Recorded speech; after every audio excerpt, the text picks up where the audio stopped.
Bonjour à tous, bienvenue sur le 42e épisode du podcast Pelote et Repelote, qui, comme son nom l'indique à peu près, est un podcast consacré au tricot.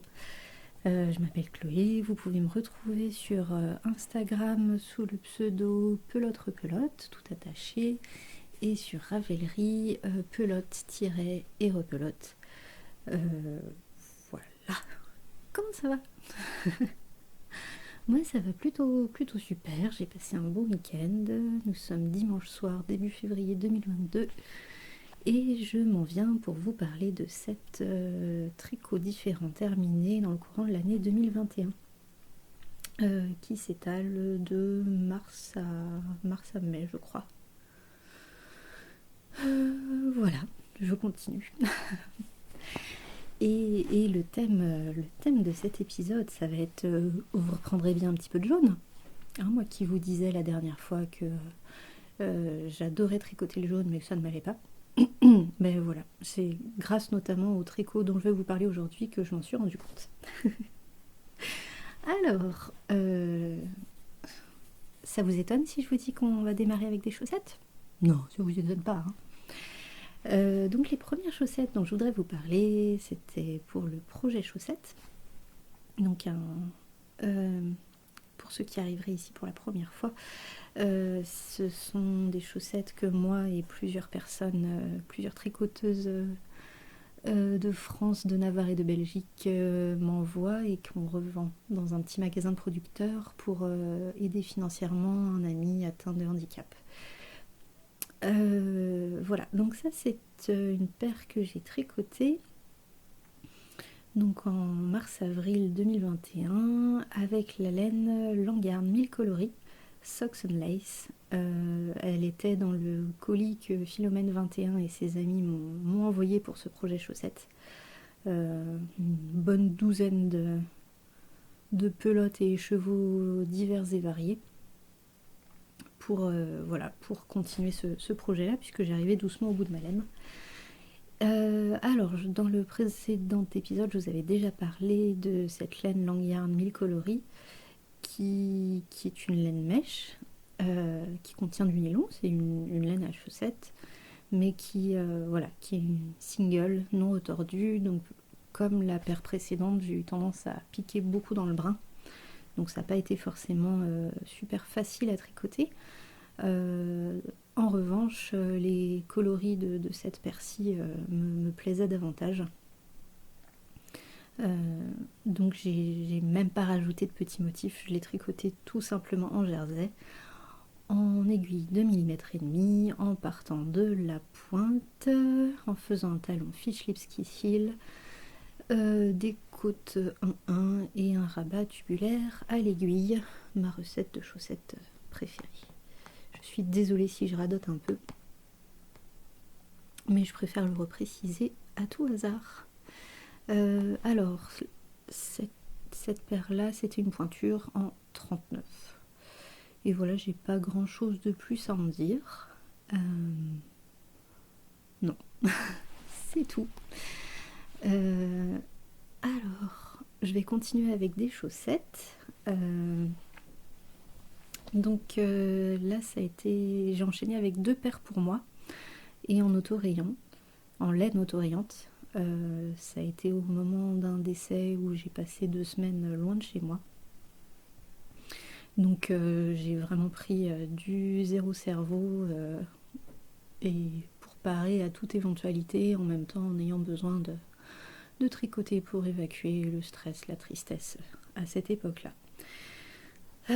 Donc j'avais une demi-pelote de West Yorkshire Spinners Signature for Ply, en français West Yorkshire Spinner signature. J'avais une pelote de 100 grammes et j'avais déjà utilisé la moitié pour faire une paire de chaussettes pour ma mère l'année d'avant. Et donc j'avais envie d'avoir des chaussettes assorties aux siennes, donc j'ai utilisé la deuxième moitié de la pelote pour moi. Et en contrastant, j'ai utilisé je crois que c'est de la Volboot.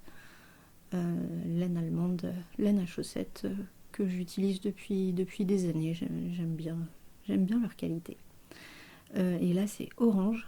Alors c'est un peu violent en termes de couleur en fait. Mais bon, ça va très très bien avec les rayures de ce coloris qui s'appelle d'ailleurs Tequila Sunrise, ou le doux numéro 856.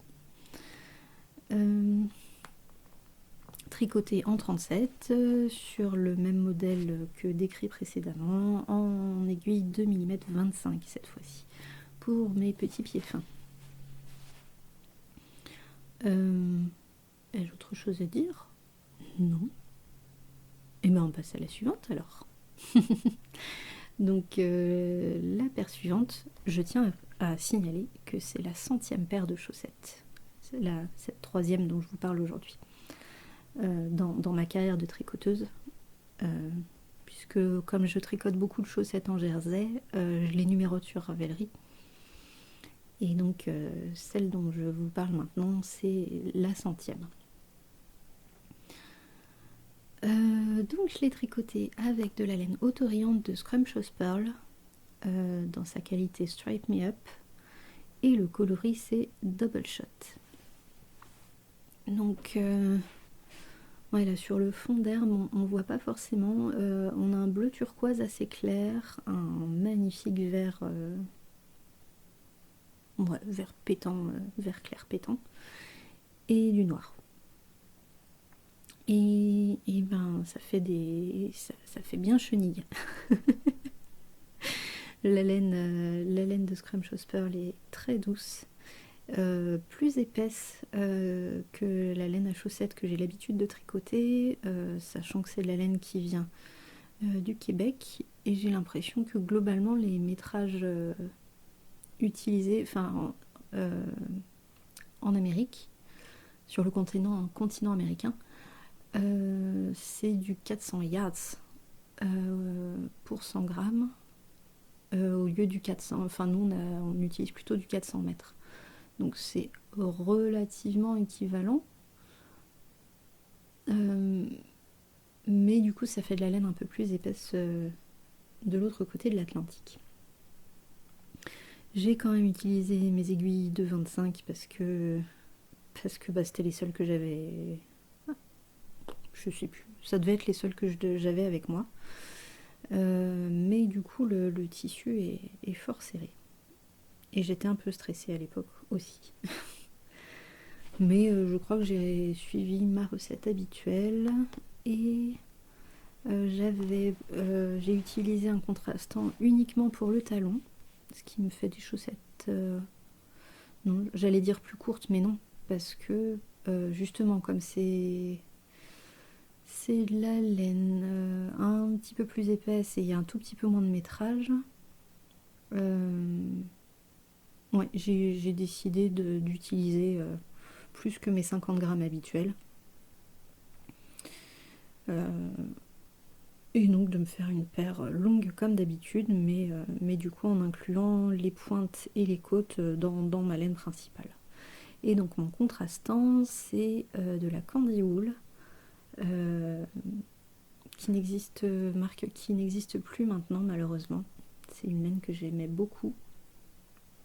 Et c'était son coloris radioactive que j'avais tricoté dans un pull, dans un châle, dans des chaussettes. Et ça c'est encore un petit reste qui m'a servi de contrastant. Et ça m'a servi de contrastant dans 2 autres paires de chaussettes à rigueur. Donc une laine qui a bien vécu sur 4 échos en tout, commandé en plusieurs fois. Voilà, construite sur le même principe que celle dont je vous ai parlé. C'est bien ça. Voilà, et ben c'est tout pour les chaussettes. Alors, on va ensuite passer à des guêtres. Je venais de terminer les Poet Socks dont je vous ai parlé dans l'épisode précédent, et j'aimais vraiment beaucoup la grille de motifs, et et j'ai décidé de le mettre sur des guêtres. Donc j'avais un écheveau de graines de laine Facelli. C'est de la laine épaisseur sport, donc 300 mètres pour 100 grammes, et c'est de la laine non traitée, en coloris précieux émeraude, qui est un bleu avec un tout petit peu de vert à l'intérieur. Couleur que j'aime beaucoup, hein. Si vous suivez mes élucubrations depuis un petit temps, vous n'êtes pas surpris. J'ai tricoté ça avec des aiguilles 3,75 mm. J'ai reproduit le diagramme 3 fois. Donc en fait, comme sur la tige de la chaussette, si vous avez le patron. Et voilà. Et j'ai fait des côtes, un montage tubulaire, des côtes, mon motif, redécote et un rabat tubulaire. Donc sur le modèle de guêtre que je fais habituellement sur 60 mailles. Voilà. Et elles sont très chouettes. et donc voilà, maintenant que j'ai mes chaussettes et mes guêtres, il va vraiment falloir que je m'attaque au pull. On est d'accord? Enfin, moi je suis d'accord avec moi-même.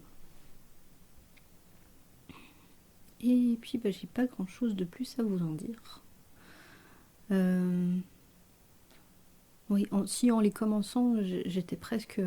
Ma mère me réclamait des guêtres depuis un petit bout de temps.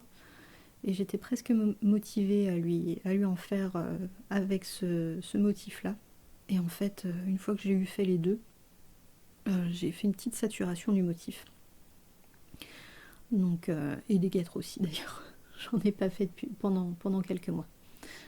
J'ai fait celle pour ma mère à l'automne finalement. Mais ceci sera un autre sujet dans un autre épisode. Allez, maintenant qu'on a fait tout en dessous de la ceinture, on remonte et je vais vous parler d'un châle. Au printemps, j'ai tricoté le Wonder Woman. C'est un patron que je connaissais déjà. On rembobine. Les guêtres poètes, c'est un motif... les chaussettes dont je me suis inspirée pour faire mes guêtres était un patron de Sari Norlund.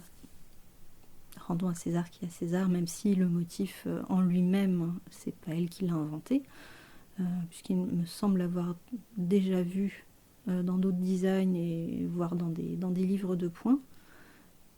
Mais en tout cas, je suis partie de la grille fournie dans son patron, elle. Et donc je reviens au Wonder Woman de Carissa Browning, qui existe à la fois en wrap, tricoté et aussi crocheté. Et c'est des patrons gratuits et en anglais, me semble-t-il. J'ai un petit doute tout à coup. Et je l'avais déjà tricoté en 2020 pour ma cousine. Et j'avais beaucoup aimé le faire, je l'avais trouvé très amusant. Simple, mais en même temps on ne s'ennuie pas, sauf peut-être un petit peu à la fin. Mais il y a beaucoup de rangs raccourcis, donc finalement les rangs sont pas forcément si longs que ça. Et il se passe suffisamment de choses pour maintenir notre attention. J'avais des laines de Célène. J'avais le coloris safran. J'en avais 2 écheveaux. Dans quel ordre ça s'est fait? Ah oui, ok. Pardon, j'ai vérifié. Oui, c'est une histoire de date. En fait, j'avais un écheveau complet plus un reste du pull dont je vais vous parler juste après. Ouais, donc j'avais pas mal de laine jaune, coloris safran, et j'avais un écheveau de couleur violet, tout simplement. Et pareil, si vous suivez mes podcasts ou mon Instagram depuis un bout de temps, vous savez que j'adore associer le jaune, ocre et le violet. Et donc voilà, j'avais acheté ces écheveaux pour me faire ce châle-là et j'y pensais depuis un petit bout de temps. Il y a 2 tailles dans le patron. Moi j'ai fait la plus grande. C'est un châle tout en point mousse et donc l'expérience m'a appris en 2021, peut-être fin 2020 déjà, que les châles en point mousse, il fallait que je les tricote en 4 mm et demi.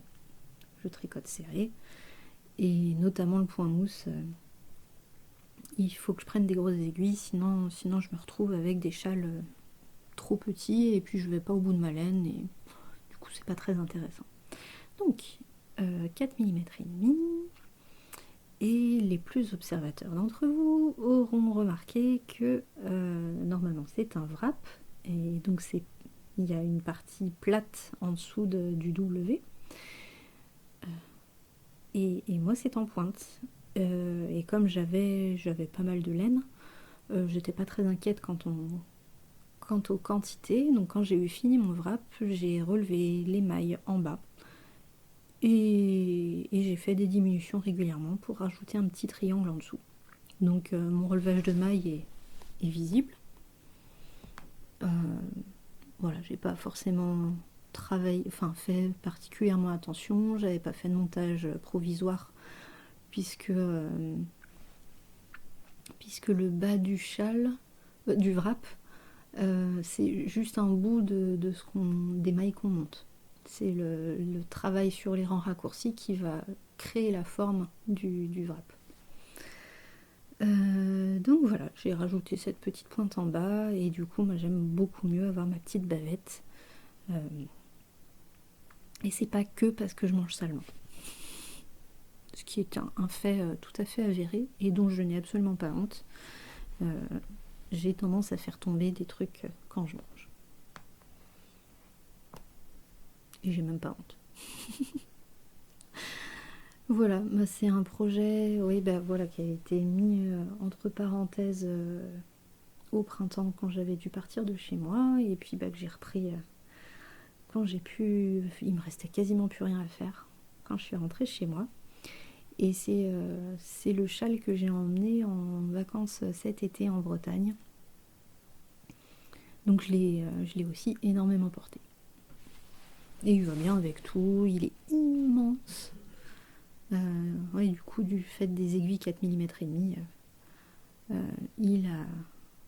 il a enfin l'ampleur que je voyais sur toutes les photos des châles des gens normaux. Moi, je voyais toujours mes châles minuscules et puis tout rikiki, tout serré. Et voilà, ça y est, maintenant j'ai compris. Il suffisait juste de changer de numéro d'aiguille.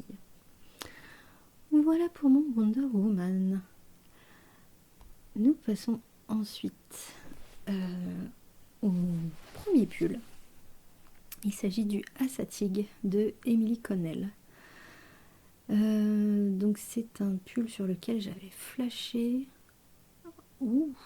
mes tout débuts sur Ravelry, je crois, mes tout débuts en tricot. Et en voyant l'hiver dernier un épisode de podcast de la Pivoine Noire où elle portait sa version à elle, qui est magnifique aussi, ça m'avait vraiment botté les fesses pour me dire bon allez, zou, j'y vais. Et j'avais une carte postale envoyée. J'ai un trou de mémoire. J'ai ton vrai prénom, mais t'as peut-être pas si tu passes par là. Mais peut-être pas envie de le dire sur les internets. Bref. Une carte postale de Lyon avec en jaune ocre, beige et bleu canard. J'aimais énormément cet assortiment. Je l'avais sous les yeux depuis des mois parce que je m'en servais de marque-page, de marqueur de rang. Enfin, sur mes patrons, je décalais ma carte postale pour masquer les rangs que j'avais déjà tricotés. Ça me faisait une règle. Et donc j'avais vraiment dans l'idée d'utiliser ces 3 couleurs. Donc j'ai cherché fort longtemps mes laines sur internet. Et donc j'avais ce safran de ces laines dont je vous parlais tout à l'heure. Et puis après j'ai choisi des laines de Hedgehog Fiber en qualité sock. Donc le bleu, je l'ai pas noté sur Ravelry. Il me semble qu'il s'appelle Whisper, mais je suis plus tout à fait sûre. Je vous l'écrirai quand je ferai le montage. Et le beige à speckles, c'est Artifact. J'ai énormément hésité, j'ai passé des heures et des heures à comparer toutes les laines. Et au final, je suis pas complètement satisfaite de ce coloris. Il y avait beaucoup trop de rose dedans. Mais bon, ma foi, tant pis. Mon pull est quand même très rigolo. Et donc on a... Comment ça se passe? Ouais, il n'y a pas vraiment de colle. C'est un pull qui est complètement réversible, avant-arrière. Et on fait des rangs raccourcis pour créer ces rayures entrelacées de jaune et de blanc. Enfin, pour ma version à moi, sur l'encolure. Et à la séparation des manchets du corps, ensuite on tricote tout droit dans une 3e couleur. Alors, je reviens sur le patron qu'on ne peut pas acheter sur Ravelry, mais que j'ai acheté du coup sur le site internet de Emily Connell. Et alors, là je suis pas connectée à internet parce que je suis dans ma chambre, ça ne capte pas. Donc je peux pas aller vérifier, mais quand j'avais fait un article de blog, je n'arrivais plus à accéder au site internet de Emily Connell. Donc j'espère qu'il existe toujours. Ouais. Si vous souhaitez l'acheter. Après c'est un patron voilà, qui est super bien pensé pour le fun, mais qui tombe pas non plus super bien. En tout cas sur moi. Il est un peu trop grand. J'ai fait la taille S. Je l'ai tricoté en 3 mm 25. Je crois que c'est ce qui est sur le patron. Et toute l'encolure, elle est en point mousse. Et les manches et le corps se tricotent en jersey. Et du coup, ce qui est pratique, comme tout le yoke est en raccourci, on fait que des mailles en droit en vrai. Donc c'est vrai que c'est chouette d'avoir le point mousse. Mais du coup, ça le rend aussi pas mal extensible. Et le fait d'avoir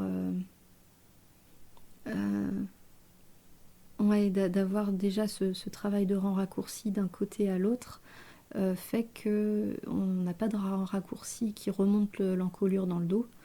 Et donc c'est un peu... Ouais, ça tombe un petit peu bizarre. C'est un petit peu trop haut devant et c'est un petit peu trop bas derrière, moi je trouve. Donc j'ai hésité à me relever des mailles et à refaire un peu l'encolure, et puis j'ai eu la flemme, c'est mal. Mais par contre, le rendu de ce pull me met en joie. Et puis j'ai vraiment beaucoup aimé le tricoter. Je crois que je l'ai tricoté en 3 semaines à peine, ce qui est extrêmement rapide pour un pull quand même. Enfin, je travaille à plein temps. Donc voilà. Voilà pour ce pull. Est-ce que j'ai quelque chose de plus à en dire? Non, je crois pas. Je suis allée tout au bout de mon écheveau bleu et je trouve le corps encore un peu court, mais par contre c'est vrai que j'ai gardé un nombre de mailles beaucoup plus important que d'habitude sur le corps, donc il est plus large, plus ample, ce qui est bien, ça me change un peu.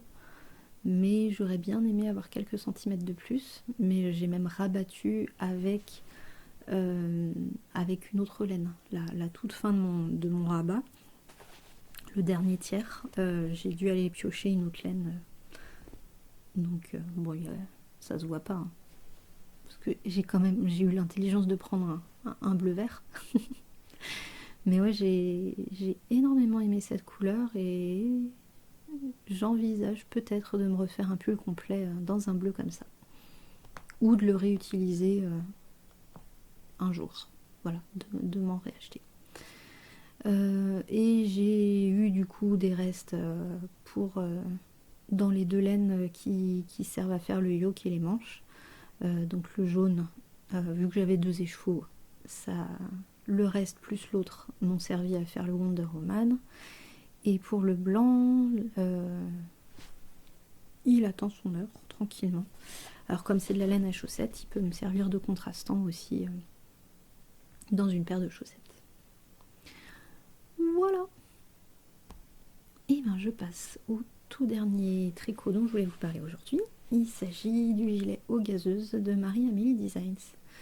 Donc Marie-Amélie a arrêté son activité et autant j'ai peu tricoté de ses designs, autant j'en ai beaucoup sur la liste de ce que je voulais faire. Je lui en ai acheté pas mal. J'achète jamais normalement mes patrons en avance. Souvent je les repère, je choisis ma laine et une fois que j'ai tout prêt, le jour où je veux monter mes mailles, j'achète mon patron. Mais Marie-Amélie, je lui en ai acheté plusieurs, quelques-uns d'avance. Et donc j'avais ce fameux eau gazeuse qui est une adaptation du pull champagne. C'était un de ses premiers designs. Et je me souviens de la version de Charlotte Divers qui avait fait donc un I-cord à la place du volant. Et à partir de là, autant les volants, j'ai jamais aimé ça. Autant cette I-cord là qui souligne au-dessus de la poitrine et qui fait la séparation de la dentelle et du jersey, je trouve ça vraiment, vraiment magnifique. Et je l'imaginais depuis très longtemps en jaune. Et j'avais des écheveaux de teinture à laine. Il faut que je décroise mes jambes. Pardon si ça fait du bruit. Ouais, 3 écheveaux de teinture à laine que j'avais acheté comment s'appelle ce festival, il y a un jeu de mots avec Manche. Bref, c'est dans la Manche. J'y suis allée une fois et c'était bien. C'était un très très beau festival aussi. C'était juste un peu loin de chez moi.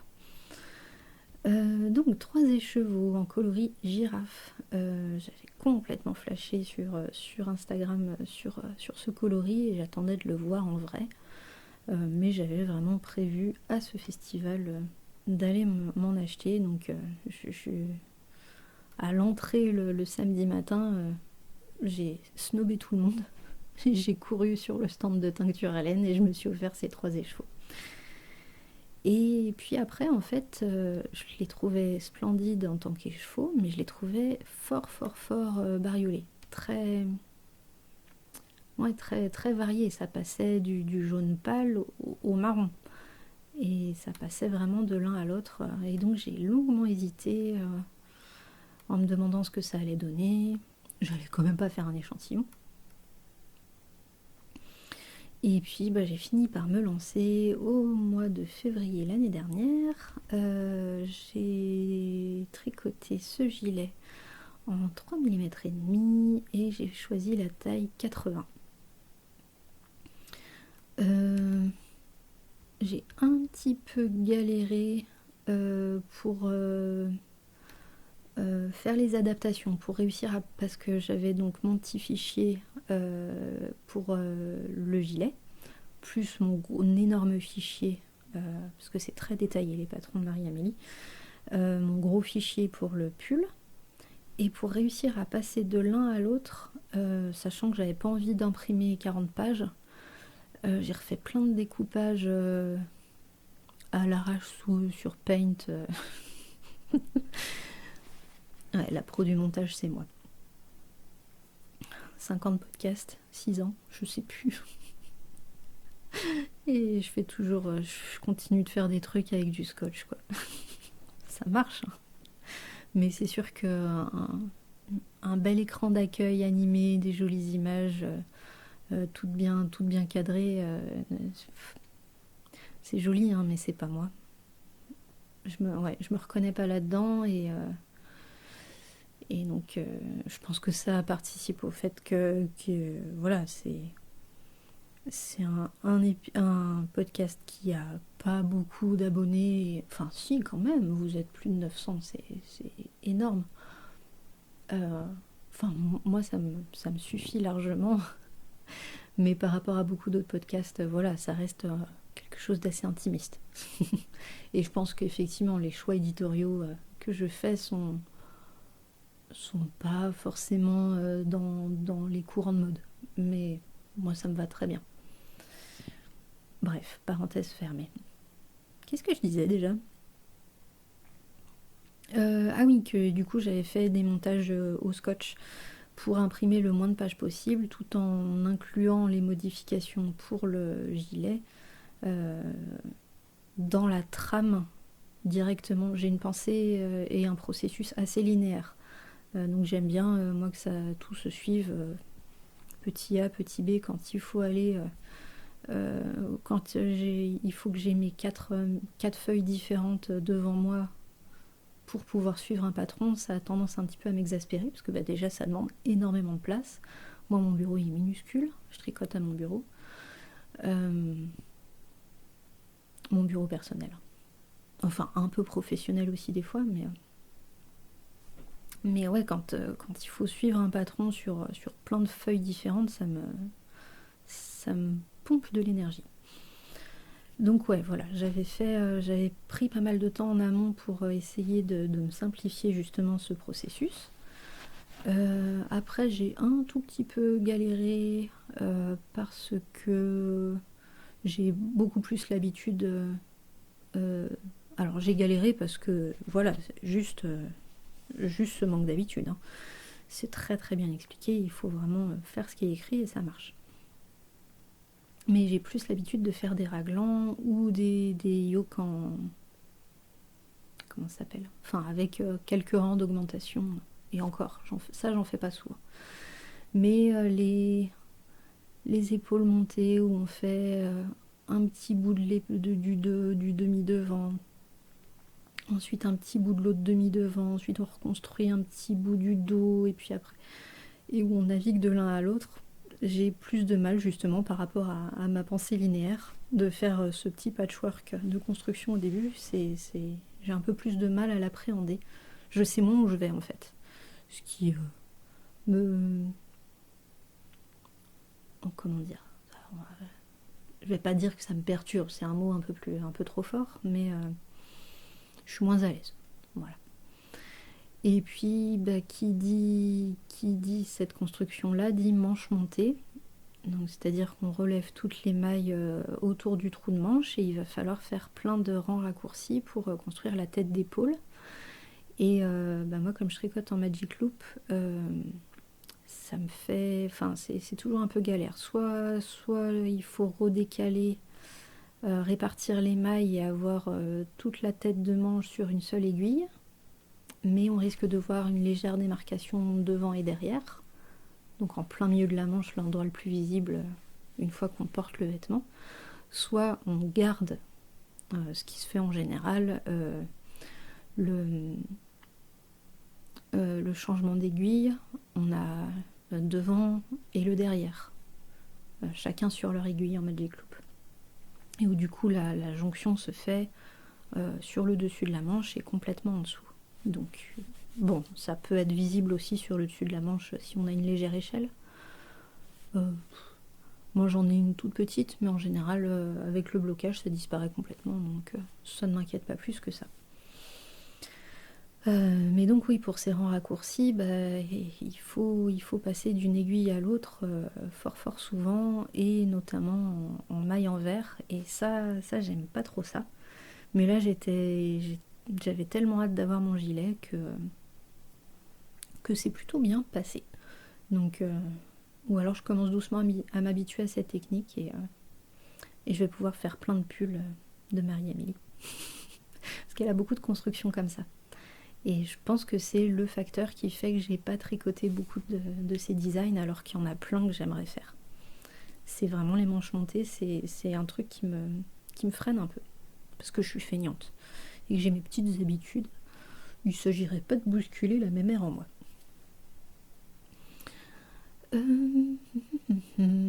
Qu'ai-je d'autre à dire? Donc voilà, manches montées. J'ai... Oui, je pense qu'une fois passé l'emmanchure et l'encolure, la séparation des manches, j'ai probablement pu faire trop attention au patron. J'ai dû faire des diminutions et des augmentations pour creuser un petit peu la taille. Donc en général, quand je fais ça, je fais davantage d'augmentation parce que j'ai un tour de ventre et un tour de fesses un peu plus important que mes épaules et que ma poitrine.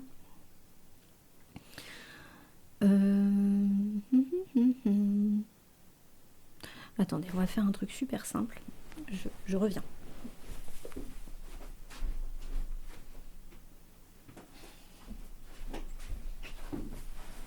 Pour une fois, j'enregistre dans ma chambre. Et donc, j'ai mon étagère juste en face de moi. Alors, j'ai suivi le patron pour les côtes en bas des manches. J'ai fait des côtes... C'est des côtes 2-1. Alors, j'ai pas les yeux en face des trous. Hein. Oui, c'est des côtes 2-1. Et donc, pour rabattre, on peut pas faire de rabat tubulaire. Enfin, moi, je ne sais pas faire les rabats tubulaires à l'aiguille sur des côtes autres que 1-1. Donc là, j'ai tricoté les mailles comme elles se présentaient et je les retricotais 2 par 2. Je les retricotais ensemble et ça me fait des rabats assez élastiques. J'ai fait ça aussi en bas du gilet, sur des côtes de 1 aussi. Et sur mes pattes de boutonnage, c'est aussi ce que je fais en général. Mais là, j'ai pas l'impression que ce soit le cas. J'ai l'impression que j'ai fait un rabat normal, ce qui m'étonne. Parce qu'en général, quand je fais des rabats normaux, ils sont trop serrés. Et donc, on a un I-cord pour le col. Et mes I-cords sont toujours trop serrés. Mais pour le col, c'est bien, puisque ça fait que ça tient bien sur les épaules. Par contre, mon relevage de mailles est pas merveilleux. Et du coup, on le voit un tout petit peu.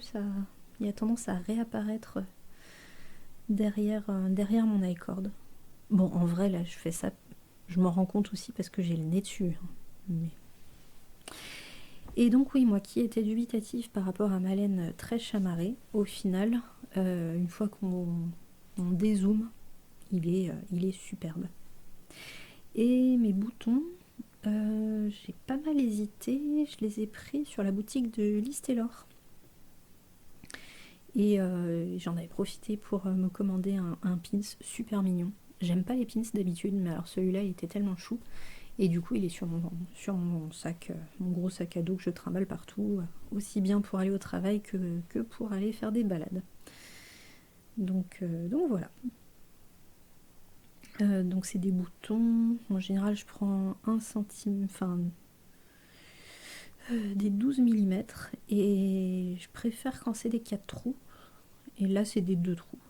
Mais la couleur est vraiment, vraiment super raccord avec la laine.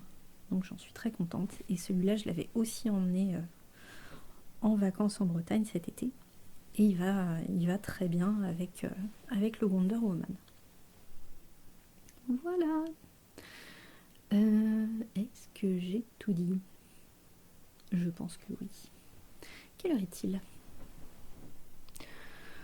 Et bon, on est à 40 minutes, c'est parfait. Est-ce que je parle de lecture? C'est-à-dire que j'ai pas lu grand-chose depuis la semaine dernière. Ça, c'est le désavantage d'enregistrer un épisode toutes les semaines là depuis 3 semaines, c'est que oui, et en dehors des tricots du passé, j'ai pas grand-chose de plus à vous en dire. Donc non, je ne parlerai pas de lecture. Eh bien, il me reste à vous souhaiter une bonne journée, une bonne soirée, une bonne nuit, selon le moment où on sera en phase sur les ondes internesques. Et puis, prenez bien soin de vous, de tous ceux et ceux qui vous entourent. Et puis j'espère à très bientôt. Ciao!